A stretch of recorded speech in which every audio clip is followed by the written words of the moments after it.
by saying that I believe in engineering science, and I believe in putting myself at risk before I put anybody else at risk to do an experiment. In cataract surgery, I requested DMV level vision. Basically, it's, so you can read this, 2040, okay, and essentially 2060 or 2070. That's about 1-inch characters at 20 feet. So that's where I was after cataract surgery. But since I knew that Rafelson was successful with his children, I knew Hedda Snellen, and he knew he was successful. So my task was to go from the range of 2040, 2070 to at least 2030, which passes all DMV tests. That is about a 3/4 diopter change. The other thing I do is make my own refractive measurements. It's not hard. You just need a couple minus and plus lenses and know what you're doing. The other thing I chose was a fixed lens because I wanted to prove that the entire eye accommodates by about 1.5 diopters. This explains why I can read at 20 inches and have 20/20. I don't have presbyopia by any standard. The other thing I wanted to avoid was an overprescription, which is the reason I got my own test lenses for Cine Optical. So that's the basic setup. Now, another subject is medical people have office myopia. They don't look at science or anything outside the office because they know it doesn't help them and it doesn't help you. Unlike that, I look at all science, the eye's behavior from birth, which primate, but I don't say defective when somebody says eye. You do that, you're not going to understand anything. So very briefly, basically, our eyes, the Eskimo eyes, for instance, when measured by Frank Young, did no reading. If you know profiles, normal distribution, their eyes went from 0 diopters to about 4 diopters. All of them had 20/20.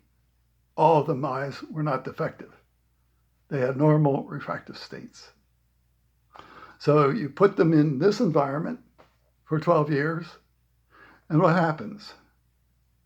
Well, when you think of all eyes are dynamic, controlling themselves to the average accommodation, the entire population goes that way. Yeah, not 100% become myopic, but 85% become myopic or negative status. It's a completely normal eye that's doing this. There's nothing defective there. So that's the office blindness sees nothing like that. And then they say, nobody knows the cause of myopia. I'm thinking, what planet are you living on that you can say something like that? Now, I've never said cause of myopia.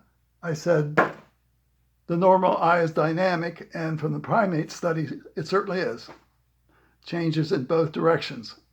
This is at birth. Put a plus in lens on them, they move positive. Put a minus lens, they go negative. This is controlled objective experiments. And they say, oh, that doesn't mean anything, that's primates. Well, the human eye is virtually identical to the primate eye. So that type of denial is people who don't want to see scientific truth for what it is. Now, I appreciate the public's ignorance. They have no interest. They want a minus lens. They don't want a lecture. They don't want a discussion. And they don't want to get out of nearsightedness when they're 20/40. I understand that. Why not admit it? Right to your face. Say, I don't help people get out of 20/40. That's not my profession. If you want to do it, you'll have to do it yourself if you're an engineer scientist. So That's where I stand. You know, kids do this. I did it. I created my own nearsightedness. To me, that's a closed book. They couldn't do anything. I couldn't do anything. Nobody could do anything. I understand that. But don't try so hard to defend the practice, which is 400 years old. Doesn't not help anybody. Equally, I don't try and get out at much more than 2040 to 2070. The DMV allows a difference of a diopter between the two eyes. So I knew that. And as I wore the plus, monitored my Snellen, both eyes improved together. May they still retain a half diopter difference. But once I'm confirming 2030, 2025, that's not 2020, but it passes all FAA third class tests. But of course, once I got to 2030, what could stop me? Except lack of fortitude, courage, intelligence. I'm doing the right thing myself. I don't blame any optometrists because I know the public all too well. So this cannot be done in optometry. Rupa Wong is doing it for her kids. Bravo to Rupa. But you can't do it for you either because you will not like doing it yourself and you won't take the time to learn how to measure your own refraction, which I find to be skilled. That's a level you learn to do. Now, a lot of this is in my book. It's a lot of in my published literature, all of which is denied publication in medicine. They don't like original minds. They don't like the normal eye which does this when it's placed in 12 years of school. They don't want anybody to think that will happen. So if I seem isolated, the answer is yes. And it's because I want science and I want to protect my vision. And I can't protect your vision at all. I'm sorry I can't do that. Hope you enjoy this. As I said before, there's a lot of efforts of motivation. If somebody's a medical, he'll say, I can't do that because the person won't learn to understand or do it, and they'll get tired. And they're right. That's exactly the reason why no one medical will help you. But I talk to a different quality of person, namely, a pilot entering a four-year college who has 20/50 vision and can learn science, understand statistics, understand the Eskimos. For him, you can teach him how to make his own measurements because that's the real answer.